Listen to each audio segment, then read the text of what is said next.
mantle sign. And also, because of the paralysis of the abductor pollicis, you will see that the thumb is adducted position and all the fingers are in a line like the hand of an ape, which is called the ape hand.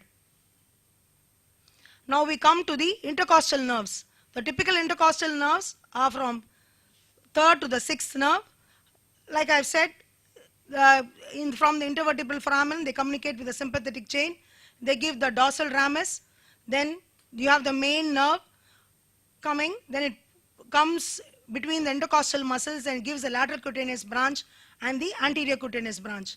You have a collateral, which is also seen coming along with the main branch, which is mainly motor to the intercostal muscles but is sensory to the pleura and the periosteum. This is the placement of the intercostal nerve, which is seen in the lower margin of the rib, and it is seen below the artery and the vein. This is the collateral branch, which is seen above the rib. Now we come to the lumbar plexus. This lumbar plexus, how it is formed? It is mainly from T12, L1, L2, L3, L4 and L5. The T12 continues as the subcostal nerve. This L1 divides into an upper and lower branches. The upper branch with a communication from T12 forms the iliohypogastric and ilioinguinal.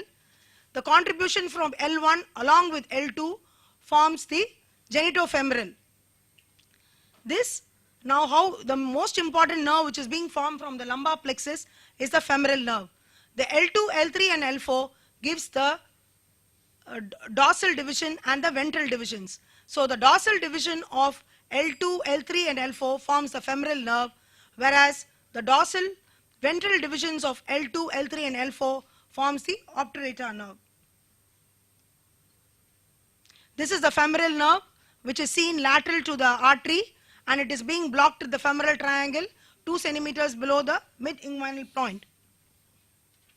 The important branch is the cutaneous branch of the femoral nerve is the saphenous nerve.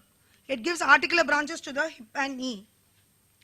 Now this is the obturator nerve, which is being blocked in the obturator canal.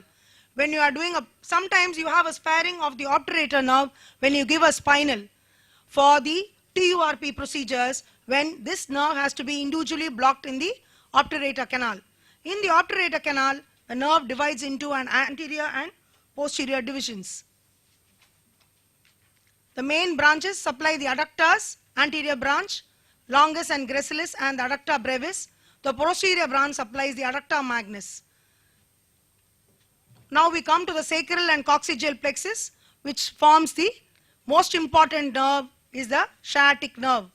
The posterior divisions of L4, L5, S1 and S2 all join together to form the common peroneal nerve, whereas the anterior divisions of L4, L5, S1, S2 and the anterior division of S3 forms the tibial nerve. The tibial and the common peroneal nerve together form the sciatic nerve. This is the sacral plexus forming the sciatic nerve. Now this is the pudendal nerve, which is formed from S2, S3 and S4. The coccygeal plexus is formed from S4, S5 and the coccygeal nerve. So the terminal branches of the sacral plexus are the sciatic and the pudendal.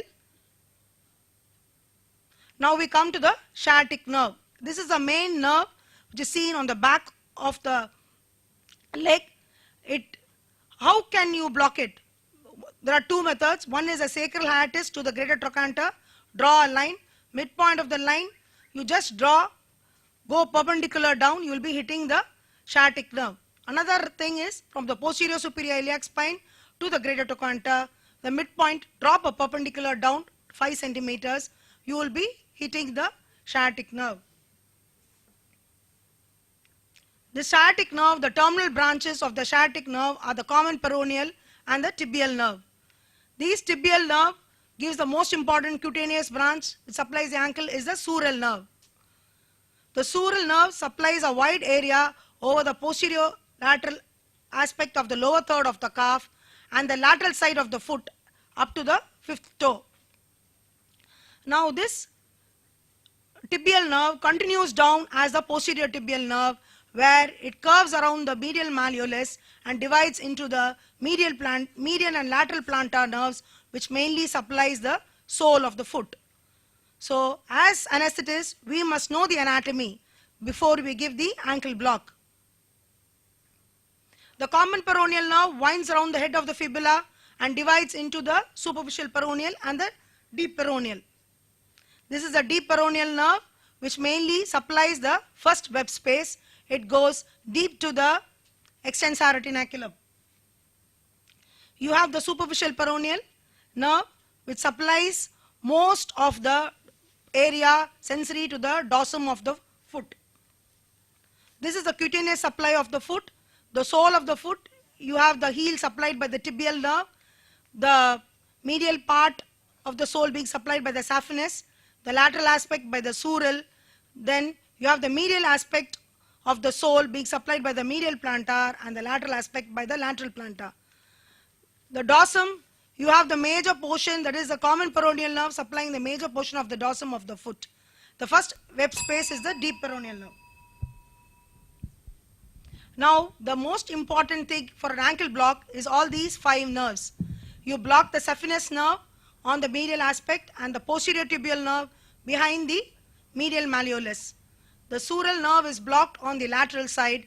The deep peroneal nerve is blocked in front along with the superficial femoral nerve.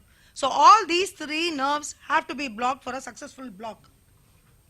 So to summarize, a good knowledge of anatomy of the spinal cord, the vertebral column and the plexus is very important for giving a successful block without any complications. Now we come to the last is the pudendal nerve, which gets blocked in the pudendal canal. Why this is important is because this pudendal nerve block is taken by the gynecologist for the dilatation and curettage and also for forceps delivery. Thank you. Thank you, Madam.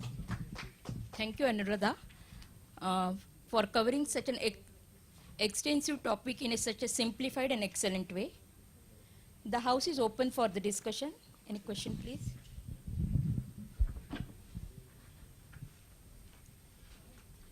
So the ligamentum flava is a landmark for epidural. Many a time it is a landmark for embarrassment also, because the ligamentum flava, many a time it is not a complete ligament, and around 5 to 8% of the patients have been dissected corpuses that reveals that is it is incomplete in the center and there are holes in the ligamentum flava. So, and an applied aspect of it, I prefer to have a saline test for epidural, one thing. Second thing, in many a time we very rarely encounter dry spinal. And in such cases, 3 cases, I have given a normal dose of subarachnoid block, and I have blocked more than 4 or 5 segments up. And I have to assist ventilation for about 3 hours.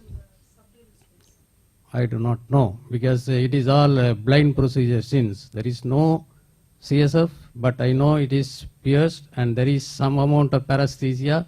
So we test for paresthesia and slowly and steadily we give subarachnoid block.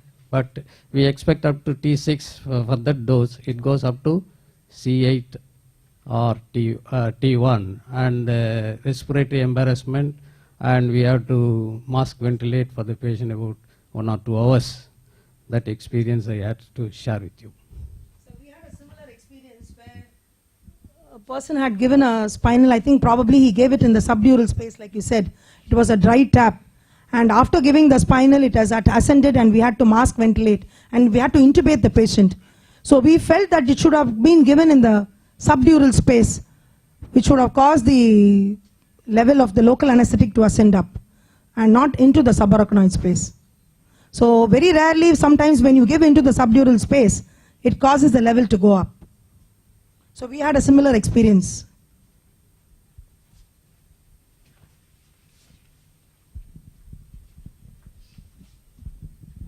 Good morning to audience, sir. You have not covered important aspect. Since we are using anesthetic agent and sometime adrenaline. You have not mentioned about the doing some important test before performing block. That how doesn't matter, but That is why I Huh. have not covered when I started this is for postgraduate. They must test. Means xylocaine sensitivity test is very important.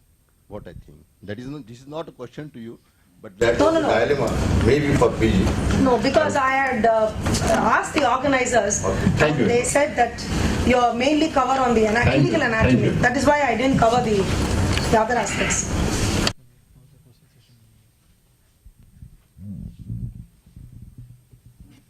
Thank you all. I take this opportunity to thank the organizer for giving us the chance to chair the session. Thank you. Thank you, madam. I thank Professor Suchita, madam, and Dr. Erilarasu for chairing the first two sessions of the day. The next session will be a plenary session by Dr. Ravi Shankar on mechanical ventilation in Hall A. We'll be assembling here again at 11:15 for the next two sessions of the day. Thank you.